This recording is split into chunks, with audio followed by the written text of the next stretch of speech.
Hi, Andy XL back with another NFXL podcast. And having recently covered quarterbacks and wide receivers who might be set to have very good seasons in the case of quarterbacks, career seasons, and in running backs, the ones I think will go really well this season. Now I'm going to do the same with wide receivers. So let's start with Malik Neighbors of the New York Giants. Neighbors produced 80 yards a game as a rookie with 7 touchdowns, then made just 4 appearances before getting hurt last season. After Neighbours got hurt, Wandale Robinson stepped in to average 60 yards a game in Neighbours' absence. So it's clearly achievable for Neighbours to do better than Robinson and return to that 80-yard a game mark again in 2026. Now that would put him in the 1300 to 1400 range yard mark for the season. And if he reached the 7 to 8 touchdown of his rookie season, which I think he definitely could, that would make him a top 5 wide receiver next season. So Malik Neighbours is the first of my wide receivers I'll tell you to keep an eye on this season in the real NFL and also for fantasy. So the next one up in that regard is Devontae Adams of the LA Rams. Now Adams is in a really very settled position on a very settled and highly talented roster for the Rams, probably the best all-round roster in the league. Yes, he will turn 34 at Christmas time, and his yardage per game saw a drop from the 65 to 75 yard range of the previous season to 56 yards a game last season. But his touchdown production was still there as he scored a touchdown a game in 2025. His yardage per game could dip further or stay about the same level, which makes him a more touchdown dependent option. But as long as that touchdown production remains, he could well be a borderline top 10 fantasy wide receiver in 2026. Certainly better than the wide receiver 23 Fantasy Pros consensus rankings have him at. So don't forget about Devontae Adams yet, quite. Although in dynasty leagues, obviously, there's not a lot of upside down the road.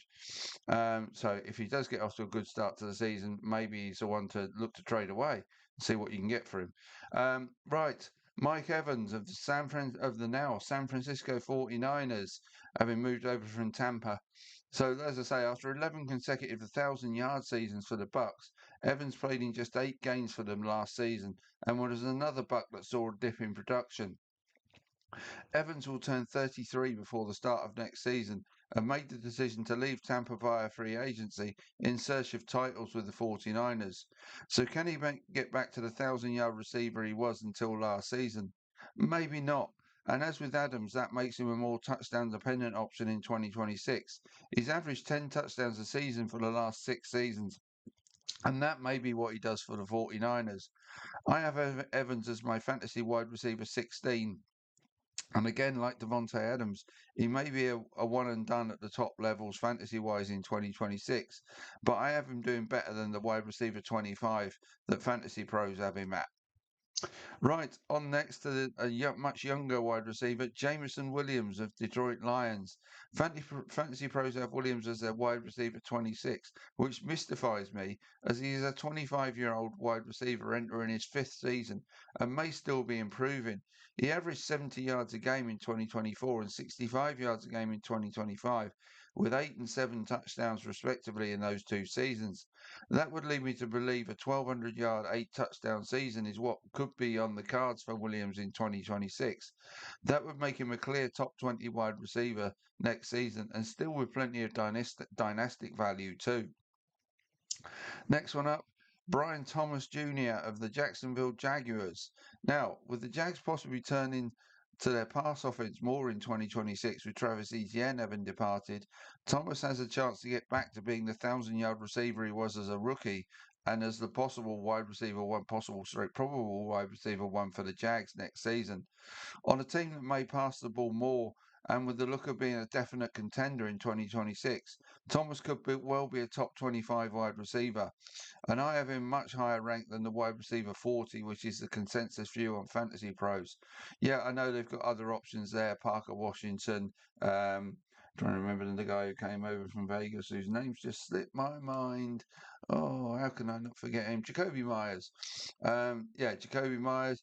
Travis Hunter might be seeing more time on defense this year. So, yeah, it's going to be a shared workload, but I still think Thomas might end up being the top one of there. Right, next up.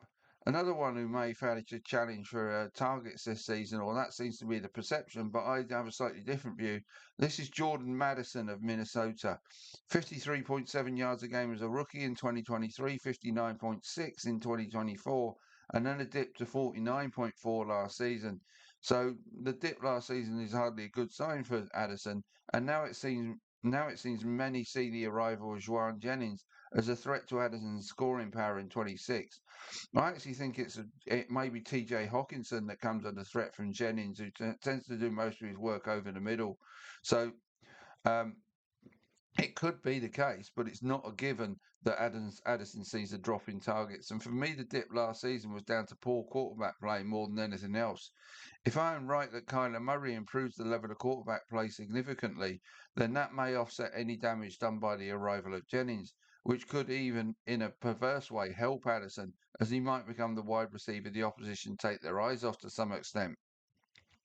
That could make 55 yards a game achievable for Addison to put him in the 900 to 1,000 yard range next season.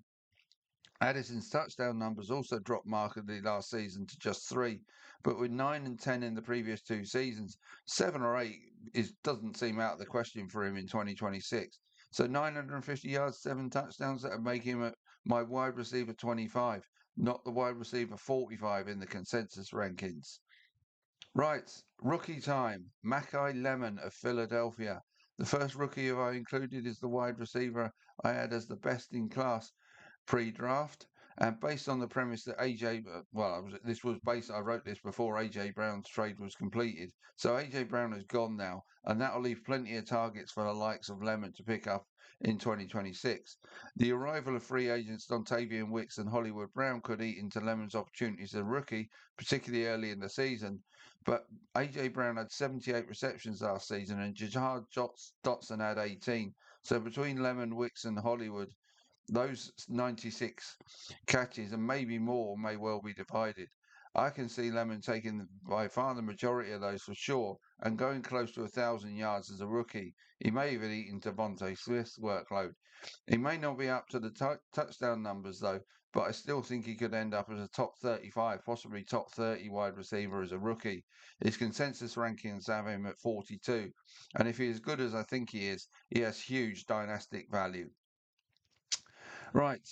Now, we're getting into the more speculative area now and more sort of depth additions, possibly, but still maybe underrated. And this guy is Trey Tucker of Las Vegas Raiders.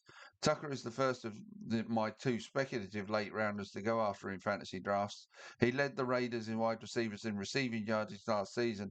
And with Las Vegas not adding anybody to take that role away from him next season, he looks likely to be the one to benefit from potentially better quarterback play behind what looks almost certain to be a much better O line next season.